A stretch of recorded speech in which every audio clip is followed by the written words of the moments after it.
Are UFOs alien Uber drivers that simply got lost? How do tornadoes work? Answers to these questions and more on this episode of This Paranormal Life. Yo! Hey! Welcome back to This Paranormal Life. This is the Paranormal Podcast where every Tuesday we investigate a different paranormal tale, case or claim and get to the bottom of whether it's truly paranormal or not. As always, you're joined by myself, Mr. Kit Greer-Mulvena, this guy across from me, Mr. Rory Powers. How you doing today, Rory? I'm doing fantastic. Excited to be back for another episode of the show. Excited not to be hosting as usual, and excited to just find out what we're gonna get stuck in the middle of this week. Today's story comes courtesy of a number of readers, including Shabazz Syed and Tracer. So thank you to both of them for saying this one. Tracer again? Tracer's knocking it out of the park lately. That's crazy. Yeah, Tracer, whoever they are, was the one who emailed in last week's suggestion of the Moon Cave, which actually turned out to be one of my personal favorites. Not just because it led to the Hollow Earth and Agartha itself, for a number of different reasons. So wow, thank you so much for the submission. Keep sending them in, guys. Hell yeah. Yeah, not very often that we have... Reaper, McCree, where's the rest of y'all? No, Tracer's living up to their namesake, lightning fast suggestions. Today, what I am about to describe is sometimes called the second most famous UFO case in history. Wow. Today's story takes us to the Pascagoula River in Mississippi, back in 1973, when 19-year-old Calvin Parker and Charles Hickson, aged 42, are fishing on the river. It's a cool October evening and the men have been fishing all day, when around 9 p.m., the men hear a zipping sound. Huh? What is that? Can you hear that, Charles? I'm getting a crazy buzzing noise over here. Nope. But then again, my hearing ain't as good as yours, kid. Although, wait up. I think I'm getting it. What is that? Is it getting louder? They hear this thing getting louder and closer. It became so unbearably loud that both men felt instantly nauseous. Then, quickly, a light in the distance started racing towards them. Whoa! Closer and brighter, closer and brighter. It was a blinding blue light. And inside it, a large and long craft of some kind hovering above the ground. Look, these are men of the countryside who have come out to have a relaxing evening, catch a few fish, maybe tell some tall tales, maybe crack open a cold one with the boys. Is this boy drinking age? How old is the boy? He's not, but it is Mississippi in the 70s, so he at least is a fake ID. Yeah. This isn't what you want. No. This isn't what you want at all. I'm just imagining the older gent, Hickson. He's been regaling Parker with all his like old man tales of the world and what a badass he is and how many giant fish he's caught. And the moment he sees that blue light, he's like, let's get the out of here. He pisses himself and jumps into the river.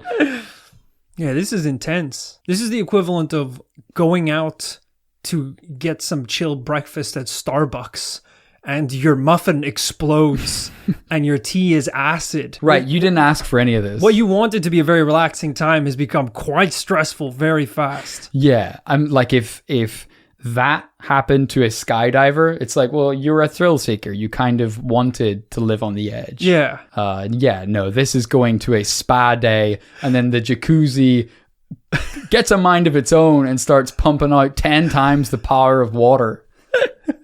Did I mention the staff are lizards? Hungry lizards. Yeah, not so relaxing after all.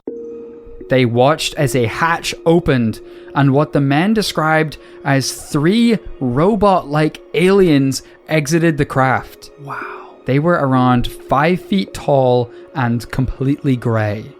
I know what you're thinking. That sounds a lot like other stories we've covered on this podcast, which could be an interesting point in itself.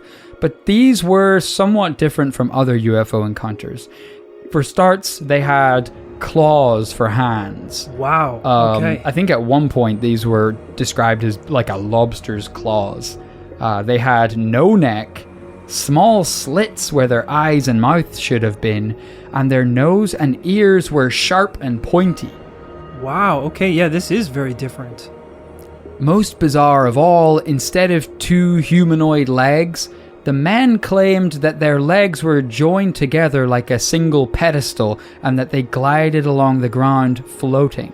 Oh, okay. Kind of Flatwoods Monster style. Exactly. I think they had claws as well. Yeah, it did remind me of some previous descriptions.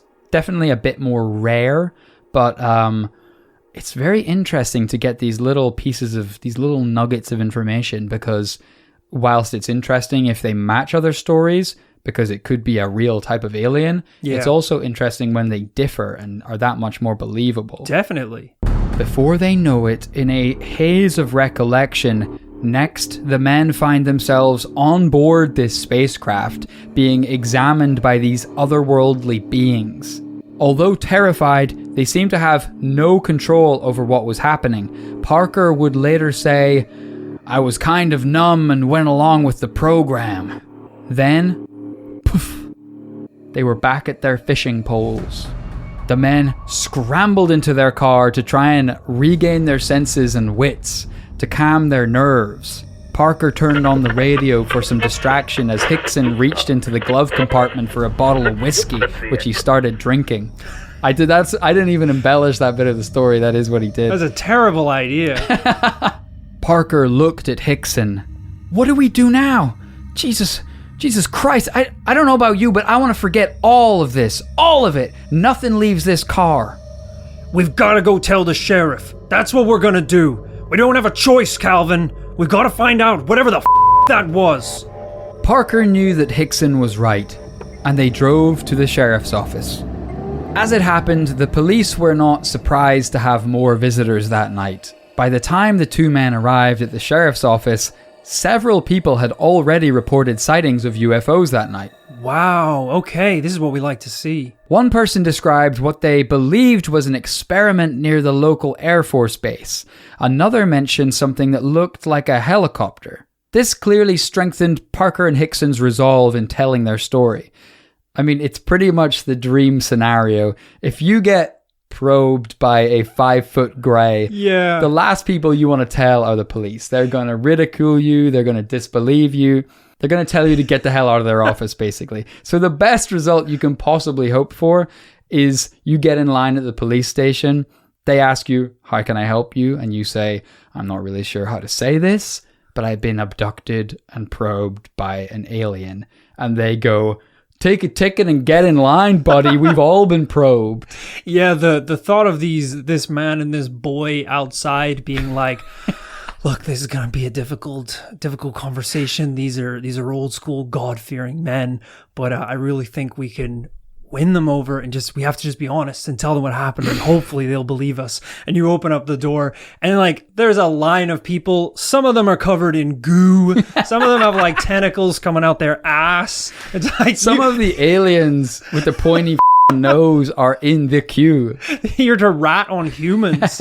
Yeah, it's like you're actually the least weird thing in the room. Yeah, that's great. They're just like, "Some hillbilly took my laser gun. He's a goddamn liar. He's a guy. I'll kill you. Pew, pew, pew. I had this before I was abducted. I swear to God." So the police took their story, and whatever the men told them, the police believed enough to take it somewhat seriously. So Rory, I wanted to show you a drawing of what I believe the police took as a visual description of what happened that night. Oh, okay. Okay, cool. Similar like we have with regular crimes, where sometimes a illustrator who works alongside the police will sketch out kind of a rough image of what the perpetrator would look like in a crime. Exactly.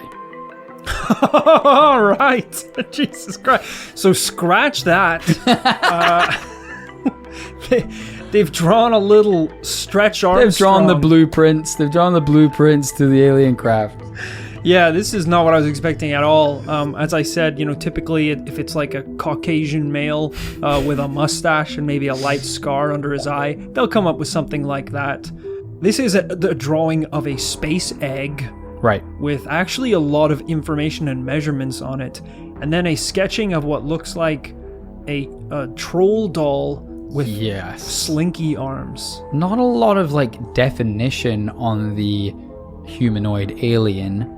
But we do get the ballpark, like you say. It's got kind of long arms and a squat little figure. I guess that's the thing, you know, with humans, we all kind of look the same. So when it comes to an illustrator working with the police department, they're like, okay, did he have any defining characteristics? Maybe a mustache or a scar? If you sit down with these guys and it's like, well, for a start, he had one leg and he was hovering like a jet. I'm just imagining the office illustrator. He's like, all right, well, slow down. Did he have the mustache or not? Well, I couldn't see. It was pretty dark. And I don't know, maybe... He's drawing the mustache anyway. He's like, right. What did you say about claws? Big paws on him? I'm not sure if he had a mustache. And you've actually... That's a pretty big mustache for an alien. I think you're just doodling.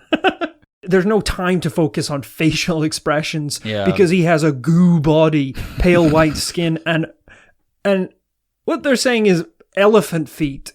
I mean, yeah, they might as well have just, instead of drawing anything, just scrolled the words, you can't miss him. Because say alien, and presumably there's only one alien in town. Yeah, you don't need to put up a most wanted poster with this image. Yeah. You can just see... He's got a birthmark and a tattoo on his back. Yeah, if you see a gangly looking space motherfucker out there, just kill it immediately. Just shoot. Yeah. But Parker and Hickson did not stop at the sheriff's office. They told the press too, and the whole story went nuts. It was everywhere within days. Soon, every newspaper and media outlet was contacting the men for their side of the story.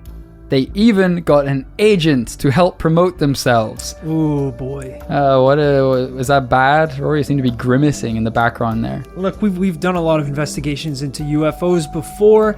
This is a step in the wrong direction. This is someone who had an experience attempting to utilize it in a way that they can turn it into some sort of career opportunity, a money-making scheme. This is what we don't like to see. This is a big red flag. They didn't contact the Mississippi State University to get the researchers involved. They went straight to The Sun. Yeah. And TMZ. So they got an agent, and this agent cleverly arranged for the police to... I didn't realize agents could pull these kind of strings, by the way. The agent arranged for the police to conduct a lie detector test on the men to prove that the men were telling the truth. I see the logic here that there was obviously enough naysayers responding to these media interviews that they were like, you know what, f*** it. Before this gets any further, let's just prove once and for all that they're telling the truth. Yeah. Apparently the police agreed, and that is a lie detector test that both men passed. Wow. Now, is that asking questions pretty much as black and white as, were you on board an alien craft? Or was it more like, did you see something weird that night? I would hope, I don't know, I would hope that the Mississippi State Police would be more to the point than that, you know. They're from the South. They're not like, you know, they're not these coastal elite beat around the bush cops you get in California or whatever. Right. They were just like, listen, did they stick a probe in your butt? I got a little league baseball game to get to. Were you abducted or not? So despite the agent being a gigantic red flag, I think this might have been a pretty good move. Okay. Because it generally created an atmosphere of people believing the men. And all of this even drew the attention of the, wait for it, you guessed it, the Center of UFO Studies, J. Allen Hynek. What? And James Harder. He's still alive? What year is this? This is 73, so he's still kicking about. There's no way he's still alive and still working. Wasn't my case in the 1940s? Should we see when he died? I think it wasn't that long ago he died. 100%. Can we see? Are we going to be the first people to realize he's been alive for 400 years? That's why he's so interested. He's a UFO. Did I mention he's got 7-foot arms and a beak? He's actually pretty weird looking. Okay, I exaggerated a little, but he died in 1986. Yeah, he was around for a minute. So I realize we're probably driving some people crazy out there, but I'm pretty sure most listeners will realize that J. Allen Hynek's name comes up quite a lot. Pretty much every UFO episode. Yeah. Because through the 40s, through the 70s, he was the guy. He was the preeminent UFO researcher for a bunch of people, but including the government under Project Blue Book and other projects. Yeah. He was seriously discussing, he's like, look, we have plenty of evidence to suggest these UFOs are coming from space, but there's also plenty of evidence to suggest they're coming from other dimensions. He's like, I don't know which it is, but it's one of them or both of them, which is insane to think that anyone who has been employed by the government thinks that. I love that it seemed like he was going to reel it back in at that second one. It's like, sure, it does look like there's a lot of evidence building up that aliens have been visiting us for the last couple of years. But the red dot sight is on the back of his neck. But he's like, wait, hold your fire. I think he's going to back down. There's actually more evidence to prove that they've been here since the dawn of time. In the hollow earth. The sniper misses. He gets too excited. Damn it. That has got to be the worst sniper of all time. Can you imagine being a sniper who misses a shot and afterwards you're like, I'm sorry, man. I was just so nervous. It's like, what? That's your one job, is to snipe. You got to blame it on something else. You got to be like, hey, those military nachos we had for dinner last night, they me. There was a dog barking and a crow went right by my crosshair at the precise moment. I kid you not. A dog barking isn't good enough. Yeah, it's actually not. It's like, you're in a war zone, sir. You need to be able to deal with bombs and shit. So yes, like we say, J. Allen Hynek, this guy is the man behind Project Blue Book and essentially Professor Xavier of everything paranormal. If anything passes through the sky remotely resembling a UFO, Hynek will be there. And he personally visited Parker and Hickson to try and understand what happened. His associate, James Harder, tried unsuccessfully to hypnotize them, but nonetheless, Harder concluded that they, quote, had experienced an extraterrestrial phenomenon. Hynek himself drew back a little, but said they, quote, at least had a very real and very frightening experience. Okay. All of this helped their credibility enormously, but it did not stop the waves of accusations and skepticism from the skeptic and scientific communities. There were small inconsistencies in their stories. So, for example, at first they said the creatures had a hole for a mouth. That later changed to a slit. Skeptics claimed that the officer who conducted the lie detector test, which was very relied on, was inexperienced.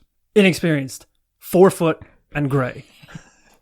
Slit mouth, slit eyes, pointy nose. He's a snowman, basically.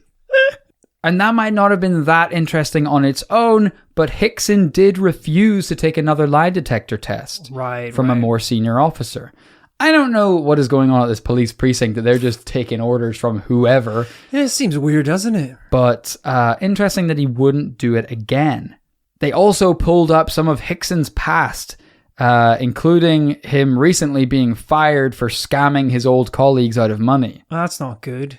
And it was around this time that Parker had a nervous breakdown. Perhaps from the stress and trauma of everything they had been through, but it could also have been the first sign of a rift between the two men. He might have been stressed out about the fact Hickson was doing everything he could to promote their story and change their lives, something Parker was actually trying to shy away from. Right. So while Hickson went on TV shows to talk about what happened, Parker went home, took a bath in literal bleach in case aliens had infected him with anything, and left town for good.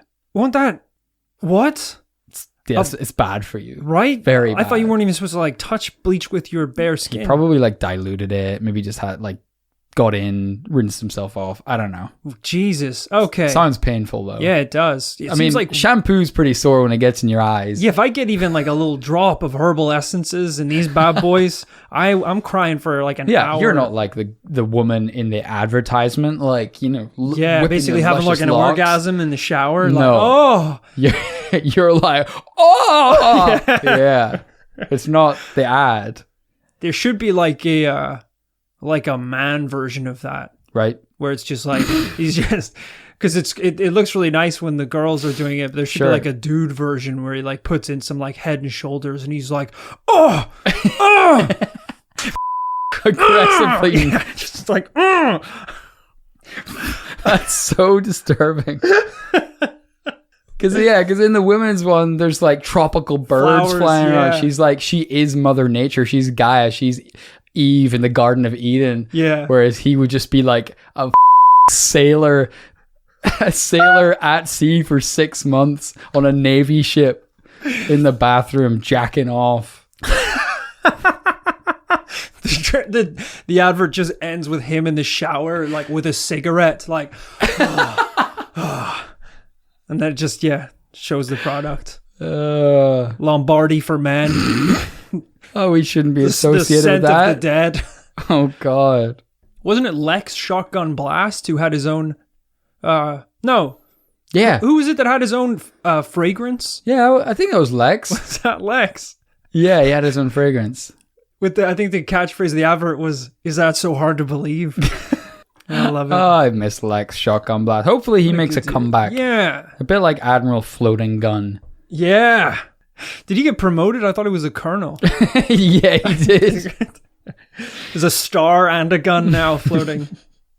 Pretty easy to spot now. That's right, Parker skipped town. He started working in oil fields and found a lady and got married. And if anyone recognized him on a job, he quit and found a new job. Wow, that's really kind of badass. Over time, the whole thing became a little muddy and less believable, not only because of Hickson's willingness to make money out of the whole thing. And for years, this is where the story ended. Believers will believe that a UFO visited Mississippi that day, and skeptics will think that the two men lied and fabricated the whole thing for fame. We really didn't go much deeper into what they remember from their time on the craft. Because from the way the story was told, it seemed like they were pretty conscious of the process of being abducted onto the craft and whatever happened on that craft. But then the blackout, as it were, happened when they were basically beamed back to their fishing spot. Yeah. Yeah. Did they ever talk any more about like what happened on the craft? Was there any experiments, any weird things that they saw, star maps, hieroglyphics? It's a great question. The whole story is basically as long as I've described. To both men, it was an incredibly brief and hazy experience. Right. They described losing all control of their bodies, being essentially paralyzed. One of them, I think, claimed that they were like, I guess they injected us with something because I couldn't move and barely remember anything. Which is why they don't really remember even boarding or exiting the craft. It's almost like if you hit your head and then memories started coming back to you over time. Right, you kind of can piece together what happened without being totally conscious. It's a great point, though, because we've had stories in the past which are incredibly detailed, where, like Antonio Villas-Boas, I'm pretty sure he banged the alien. We've had abductees try to steal shit from the craft and then get caught by the aliens. Yeah, the Travis Walton story that we did, a classic two-parter, he went just walkabouts on the ship, saw a star map, tried to steal a book, and then I think a bunch of like human aliens knocked him out and sent him back to Earth. Yeah, so there is a big gap, because then we also do have those stories of people who basically saw the craft blackout and they're just driving home and it's been like 5 hours and they don't know what's going on. I mean, it's really hard to determine which is more realistic. I mean, there's something to this where, you know, it's like what we do to animals. What do we do when we want to take them into the lab? We shoot them with a dart gun from a distance. They black out. We go, shit, we've got 30 minutes till this son of a bitch wakes up. Yeah. We do everything we need to, and then we dump him out. I mean, that bear probably thinks he was abducted by aliens. He's going around telling all the other bears, you're like, you guys have no idea what just happened. Pointy nose, pointy ears. Paws like little meat flaps. They couldn't scratch anything. Like I say, this is normally where the story ends. Until 2020. 47 years later, a new piece of evidence has emerged. A man who worked as a police officer in the sheriff's office that Parker and Hickson went to, who was on duty that night, came forward 47 years later, claiming that he fielded about 50 calls that night from people claiming to have seen something in the sky. Wow. He also revealed that that night, while interviewing Hickson and Parker, he had secretly recorded them using a voice-activated tape machine. What this means is we can actually listen to the unedited conversation between Hickson and Parker that night in 1973 when all the officers had left the room. Wow. Did you say a voice-activated recording machine? Yes. How did he do that in secret? Because back then it was probably a giant computer. Just great to think of them in an interview room, and it's like, now boys, if you could just take a seat, this would be totally off the records. No one here is going to activate recording. I'm sorry. Recording activated. Are you recording us, man? No, that was totally off the record. There's nothing else going on. I think I can hear a tape. Sure. I can hear a tape loop. If you could just avoid talking in that direction. It's actually pretty loud. It's kind of hard to even talk over. Can you just tell us about the gray? Tell us about the gray you saw. Right, but is this on the record? You're like, I think I heard a man cough on the other side of that mirror. Yeah, it seems a little advanced for the time, sure. But the fascinating thing here is that this will go one of two ways. Either the skeptics are right, and once Parker and Hickson have been left alone, they're going to break their act. Or we're about to hear the real testimonies from the men themselves to each other. This is exciting. I'm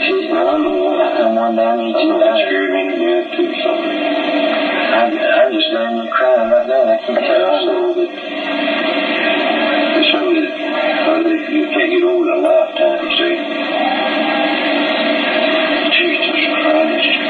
Mark's so damn bad back in everybody's legs. That's what I thought. I had been through enough of hell on this earth, and now I have to go through something like that, see. But they could have, I guess they could have harmed us, son. They could have done anything to us if they didn't hurt me. Maybe why they just picked us? I don't know.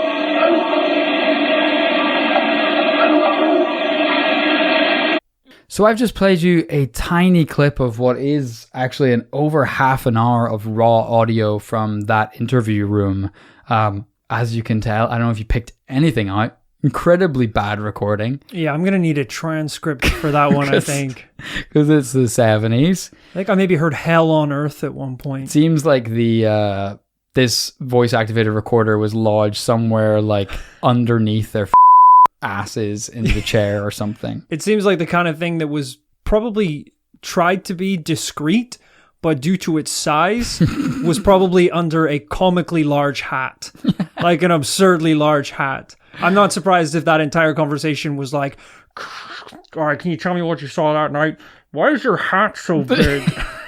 Never mind that. Is that a regulation hat? That seems really strange and enormous. Are you going to a wedding? It's a giant hat. But I do have a transcript of a little bit of what we just heard. Jesus Christ. God have mercy. I thought I'd been through enough of hell on this earth, and now I've got to go through something like this. See? But they could have, I guess they could have harmed us, son. They had us. They could have done anything to us, but they didn't hurt me. And one of the investigators who came into possession of this tape, he was like, my hairs are standing up on the back of my neck, because this is captured the moment the officers have left the room, the moment the men could talk about anything, and they're saying to each other, we barely made it out alive. Yeah. What this tells us is that the men are not lying.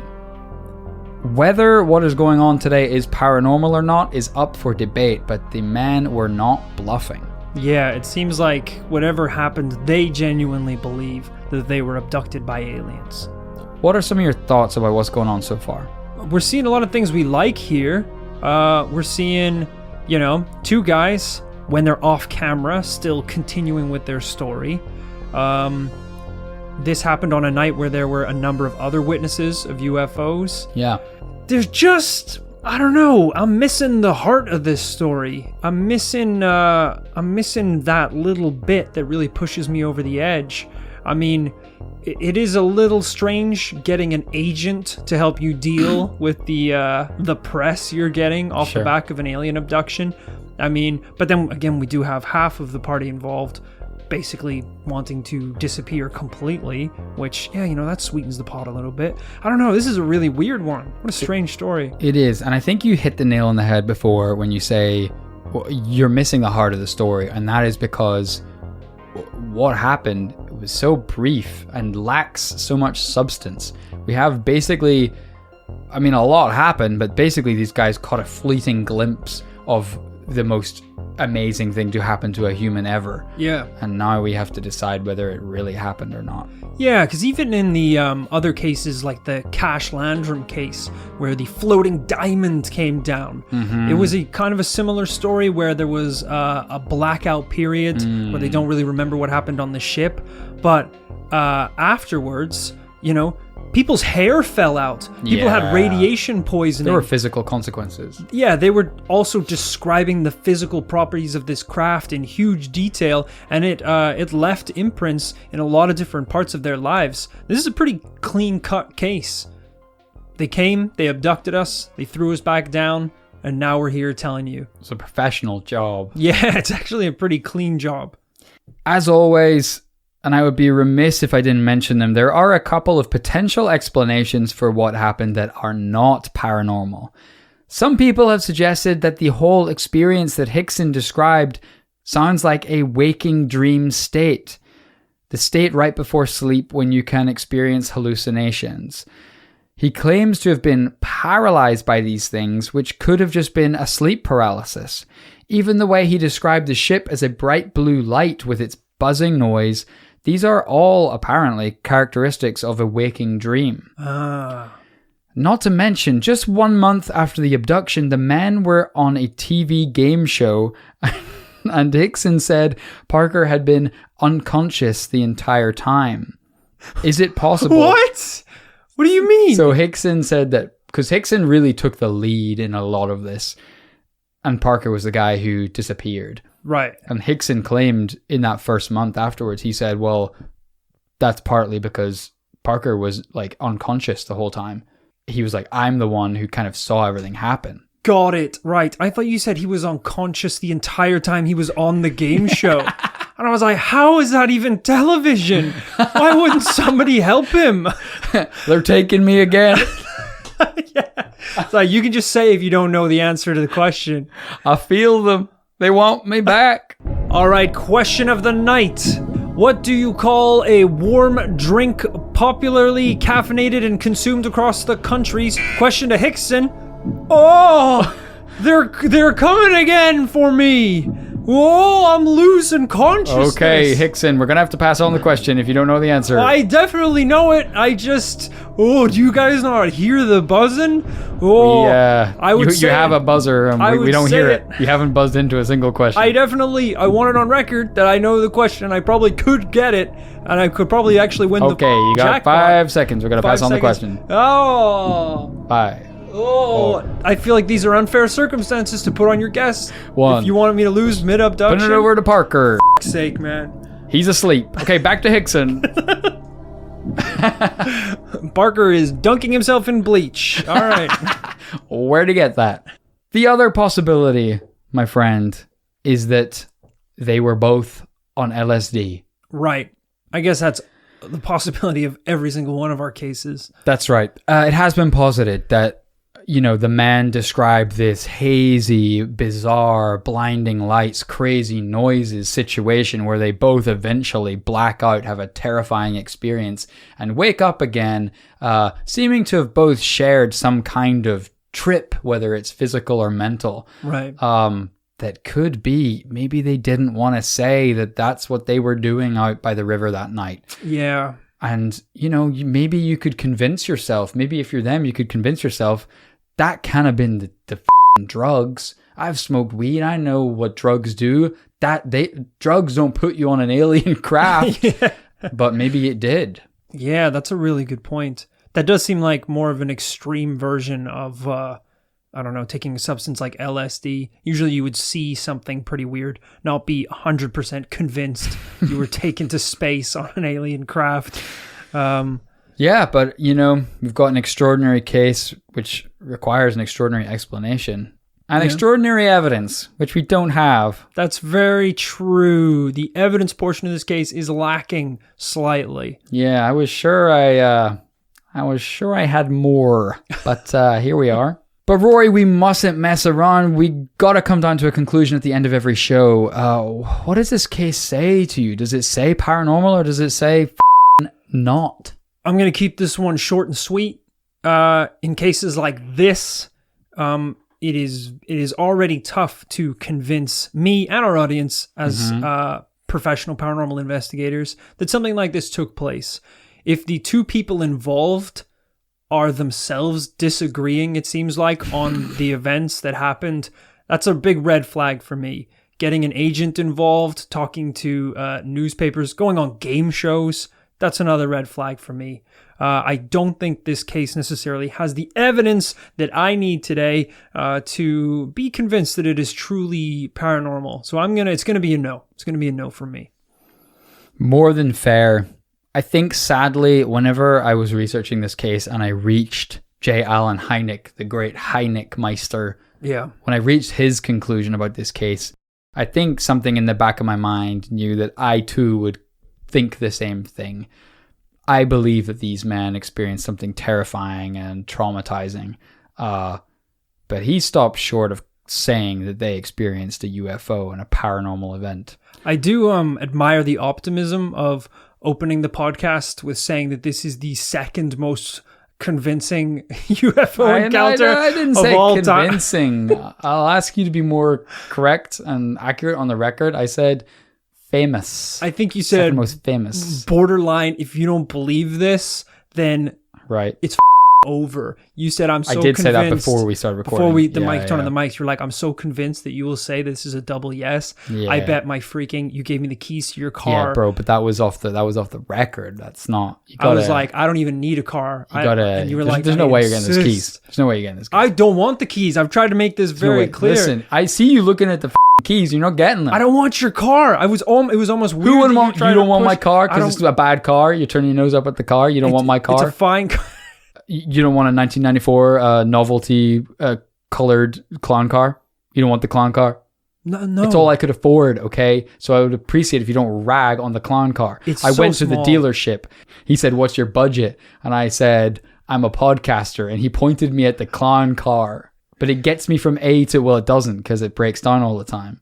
Yeah, it's not even a good car. I called you to pick me up on your electric scooter just yesterday.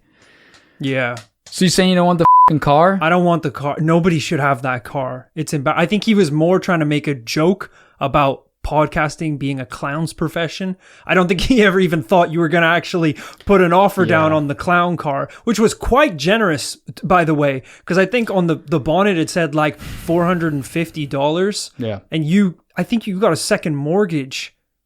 Yeah. I hope my parents aren't listening because this would be bad if they knew this, but they recently paid off their mortgage on the family home. They don't know that I remortgaged it. Right. So they've been paying that off for 30 years. I actually just remortgaged it. And the problem is... Gambled some of it, spent all the rest of it on the clown car. The problem is the clown car is only useful when you know how to do the clown trick where you fit like 20 people in that thing. I don't have that many friends. We don't have that stage capability, that clown know-it-all. We can't fit. I can't even fit in the damn thing. I have to sit on top of it. Yeah, I've had to actually learn a lot of yogic poses just to kind of suck all my internal organs into a tighter space just so I can sit in the front. And then it breaks down. So everyone ready to go? Right? All right, it's not started today. We're gonna have to Uber. we order Uber. A clown car comes. You gotta be kidding me with this. You order a Uber XS?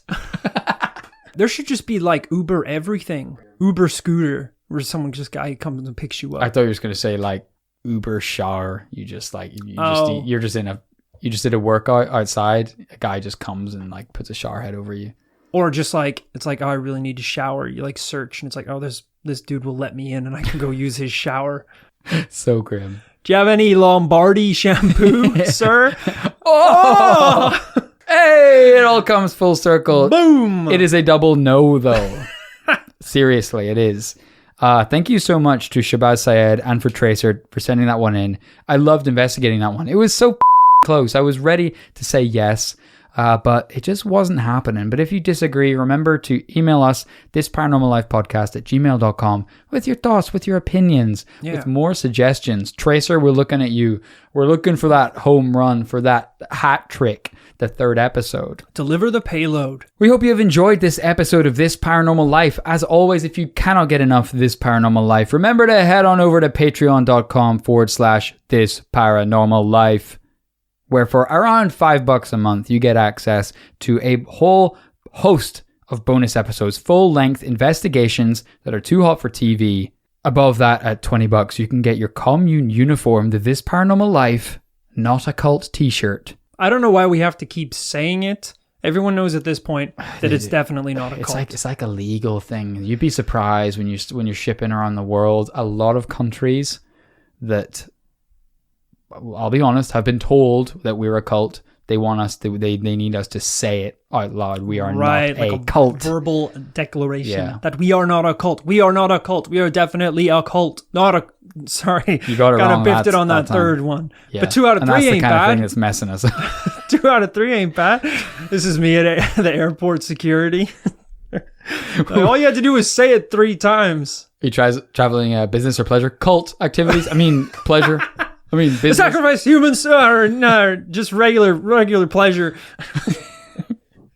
The guy's like, bro, I don't care. I'm in a cult too. You're like, yes, brother. You have to go through customs. Do you have anything to declare, sir? Cult! Or just no, nothing. Nothing at all. Surely it's so easy to think of the word nothing. No. It's almost effort to yell cult. On the flight, would you like any drinks or refreshments or cult? You have a cult diet up there. Cult. Patreon is the place to go if you want to get more episodes of This Paranormal Life and support the show, because we do not run advertisements and it's the only way we keep the show afloat. Advertisers. We make our own money. We make from the people. We're the podcast of the people.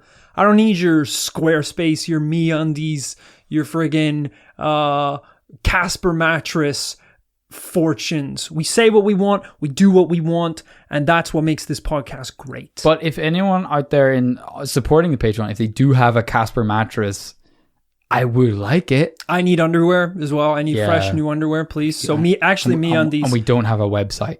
We can cut this if any sponsors are out there and are interested in supporting the podcast. We should blackmail sponsors and we'll say, we're going to badmouth you until you pay us. If you give us money. The sponsorship is we don't mention you because we're already badmouthing you. Yeah. And if you actually pay us a little extra MeUndies, we'll talk shit about Casper mattresses.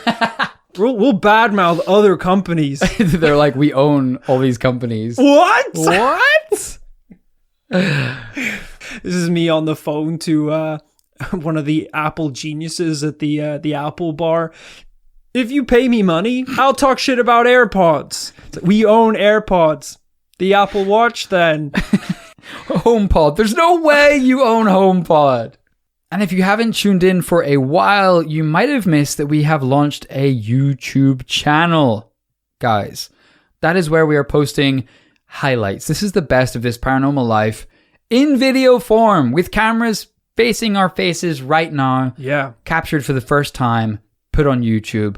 So make sure to head on over to youtube.com/This Paranormal Life.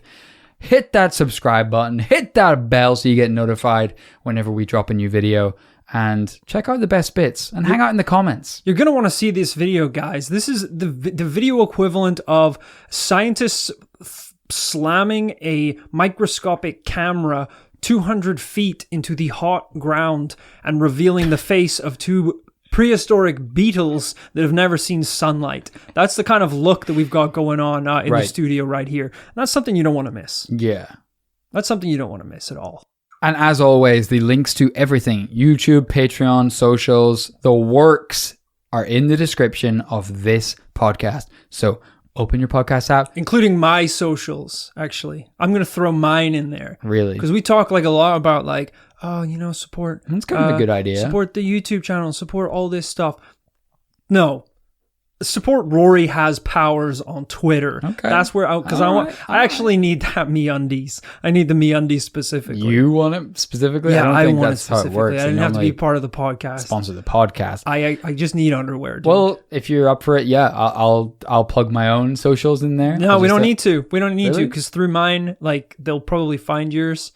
I don't want to like clutter up the links and shit. I don't think you have ever interacted with me. I interact with you a lot, but you never actually like or reply anything. I just like back. I'm already aware that like we'll have like our YouTube and we'll have our Patreon and we'll have my probably TikTok, Instagram, Twitter account, maybe my Snapchat. Don't use that a lot. Rory Has Powers for all those. So that's what if we just put in one for me? I'll just do like a smart URL, all of my socials in one. It's too much, man. We're talking like messy. 5 characters. That's messy. You know what? I don't think that's messy. If everyone just follows me, I'll do a tweet and be like, hey, here's Kit. And I'll just even tweet a picture of your face. Yeah. I mean, they could probably find you from that. I've asked you to tweet a bunch of stuff about the podcast. I mean, I actually had a GoFundMe recently because I actually broke both my legs in a clown car accident. Right. And I tweeted out GoFundMe and I said, hey, bro, it would really help if you got this out to the commune because the commune don't know where I am. I've been trying to get them to find me, but they won't find me. And you said, no worries, brother. I believe I said, no worries, brother, but... honestly, you don't have a leg to stand on, LOL. And then I didn't reply for several days. Yeah, and you said you were going to donate to the campaign, and, well, you didn't. So I donated with a retweet. That is currently in my drafts. Yeah, because you didn't. I haven't sent it yet, but I've got it all typed out. I don't think you can draft a retweet either. So I didn't do the retweet. You caught me, all right. I didn't even look at the tweet. How are your legs, by the way? They look really swollen. Mangled because I didn't get to GoFundMe. That's fair. All right. All of my socials, and then I guess I don't know, a link to the GoFundMe for your mangled clown legs. Well, it's too late. They've set. They've set in a bad position. They're like backwards J's. You've been doing this podcast lying on a therapist's couch. The only thing they fit is the clown car. I can't walk, but I can drive the clown car. All the links are in the friggin' bio. Check them out. That's all good. And at the end of every episode, we like to take the time to shout out those who've supported us on Patreon. So let's go. Thank you to Joanna Williams. Come on down to Joanna Wills Yams. Any kind of yam you can imagine Joanna has in the warehouse. I didn't even know there was multiple types of yams. Multiple types of yams. There's a lot of yams. Okay, you got sweet yams, salty yams. Actually, it's the same type, just cooked differently. Yeah. Oh, I forgot. There's only one type of yam. Okay, so the exact opposite of... And she is sold out, so wow. No yams. Thank you to Becca Towery. Becca will wreck ya. This lady walks around with a sledgehammer the size of the Eiffel freaking tower. Just getting pleasure out of smashing whatever you have and whatever she can get her hands on. Jesus, it's aggressive. It's pretty rock and roll, I'm not going to lie. I think it's actually pretty cool. I'm into it. Wreck away. Thank you to Undead Smarty. Kind of cool to have a Undead Smarty because usually the undead are not known for their brains on account of other people having eaten them. So to have a scholar of the undead... Wait a minute, the undead have not had their brains... You're undead! Let me get a closer look at your skull. They have not had their brains eaten, right? The undead. Well, they're not very smart. Yeah, that's true. Why do they want to eat brains? Is that just the best bit of a human? Or do they want to get smarter? I don't know. Yeah, because there's a lot of other human things That's to a eat. Pain in the ass to get to as well. It's basically the hardest thing to eat. Yeah. It's in a little case. That's a really good point. I'm glad that we don't see things from the perspective of zombies. Yeah, That's good that we don't see eye to eye on that. Thank you to Ashley Jackson. Whoa, it's Smashly Ashley. The girl with the freaking shovel the size of the Eiffel Tower. Where are people getting these bonus-sized tools. That's right. These two ladies, they just go around smashing things, which is pretty good because you can kind of utilize them if you need to like clear a building site or something that needs to be knocked or even down. A nuclear reactor or something. Yeah, hypothetically, like a glowing bunker if it needed to be taken down. These girls will really come in handy. Good to know. Thank you also to Kiva Dalton. Kiva Dalton can weave a dolphin. Interesting. I don't know what that means. Weaving? Yeah. She weaves dolphins. Okay. Like little dolphins. Are they Wait, alive? what the fuck does weaving mean? Do I have this right? No, but are they like alive? I don't know. What does weaving mean? It's like knitting or something. Yeah. Okay, I'm right. Yeah, she knits little dolphins. Like, no, they're not real. They're like little toys. She can animate animals from fabric. No, you're getting the wrong end of the stick here. This is incredible. Kiva, we need to talk because there's actually... We really don't. My beloved Fluffy passed away, and I would love if you could do something with Fluffy. She can't bring your dog back. I'm sorry. Really she could make you a little one. If she can do the little dolphins, it sounds like she can bring Fluffy back. We need honestly, to move on. Kiva, I've been waiting my whole life for this lifeline. So, just hearing that you existed. I'm sorry, Kiva. He's not getting it. Week. Okay. Thank you to Sarah Beamish. Sarah Beamish is pretty squeamish, which you really don't want for the head surgeon at one of the most popular and sought-after hospitals in the world. Wow, yeah, it's not a good thing. I think I heard of that. The surgeon that's been passing out in the first 5 seconds, first slice. It's pretty bad. Surgery. She's got those rock steady hands, so it's pretty incredible the work she does. But it has to be done in pretty much 5-minute periods because she just blacks out immediately at the first little sight of blood. That's a bad. You need a new job. Thank you to Dallas Varnum. Dallas lives in a palace, but no one knows. He's been living in a shed out the back of Buckingham Palace for a while, and he's hoping that the squatters' rights are going to kick in any minute, and he's going to own the bish as soon as the Queen goes off on hauls. I wonder how long. I don't know how long squatters' rights need to kick in. 90 years. He's pretty pretty up there. He might not actually get to enjoy the fruits of his labor. So we'll see. It's a dice roll for sure. Good luck to you, buddy. Thank you to Bridie Kelly.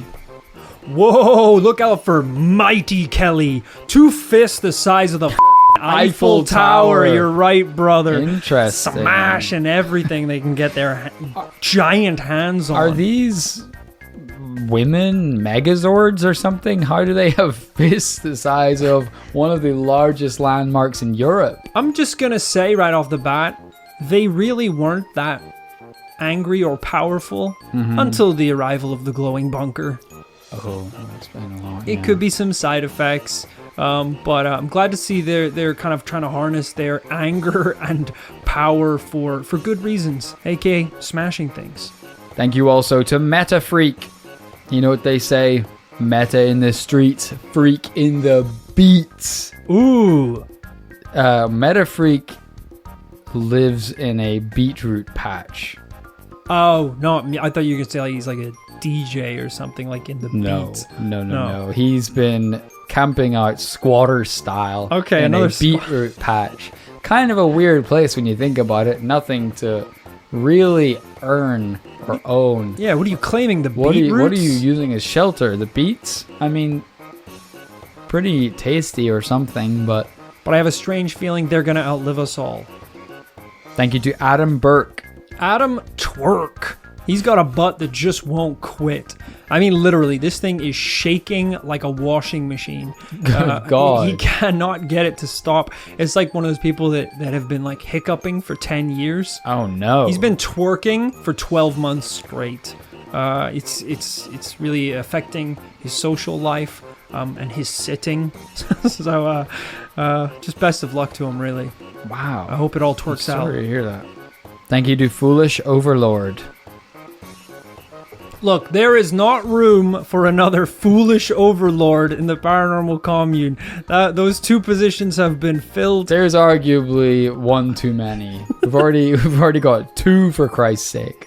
So if you could just join the others and in the line for the gruel, that would be fantastic. Thank you. He turns up to the commune day one. Jesus, I thought I was a foolish overlord. I'm a sensible, regular overlord by comparison. Thank you to Orrin Douglas. Also known as Foreign Douglas. Because he's from the exotic world of Agartha. That's right, the Hollow Earth, baby. That's about as foreign as it gets. It's pretty freaking weird. Let us in, dude. This is like me at the doors of Agartha saying that I know a guy on the inside. I'm like, he said it was cool. Maybe I'll try and call him. He's not picking up anymore. Straight to just hung up immediately. There's no service in there. It's totally makes sense. But just text us. Get in touch. Doorman's like, there's service. There's plenty. In Agartha, there's service. Thank you to Jordan Artis. Jordan Artis is an important artist, which is why we need him in the commune. The walls are a little bare. The walls are a bit missing in parts, actually, on account of the nuclear explosion that devastated the area. Whoa. So we need a little art to cheer up the people. That's true. If we could just maybe not mention the explosion. It was a controlled detonation. It was an explosion of culture is what it was, if Jordan has anything to say in the matter. Great, nice twist. Jordan, we just ask that you don't actually paint anything that's going on. It's going to be a bit depressing. Yeah. We don't want it to be like a mural that kind of like depicts the living conditions of the paranormal commune. We very much want it to be commune propaganda. That would be great. Did I say that out loud? Thank you to Sherwin Klein. Sherwin, I'm inclined to offer you a pretty sweet deal on a pretty tiny car, but the mileage is borderline non-existent. This thing has barely driven a mile in its lifetime. Can it drive a mile? Up for debate. It's a very good question. It has been despite going nowhere, it has been in one devastating crash in which the driver did not come out well, pointing to exhibit me. See link regarding GoFundMe. But you know what they say, my friend? The insurance company says lightning doesn't hit the same place twice. So you're going to want to pick up on this sweet deal ASAP. Thank you to Thomas Hecht. Thomas Hecht can always deflect. Pew! Bullets. Arrows. Questions? That is a skill that we definitely need here at the Paranormal Commune, is the unwavering ability to deflect questions. So if you are interested in joining and you can teach us some of your skills, we'd really appreciate that, Thomas. Yeah, Chief Propaganda Officer to team up with our artist friend to really start making up shit. Thank you to Victoria King. Victoria, we're just going to need you to just keep that last name on the DL because we don't want anyone getting any crazy ideas about the one true king who is going to... There's been a lot of talk about the savior of the commune and how that's not us, which is pretty galling. Yeah.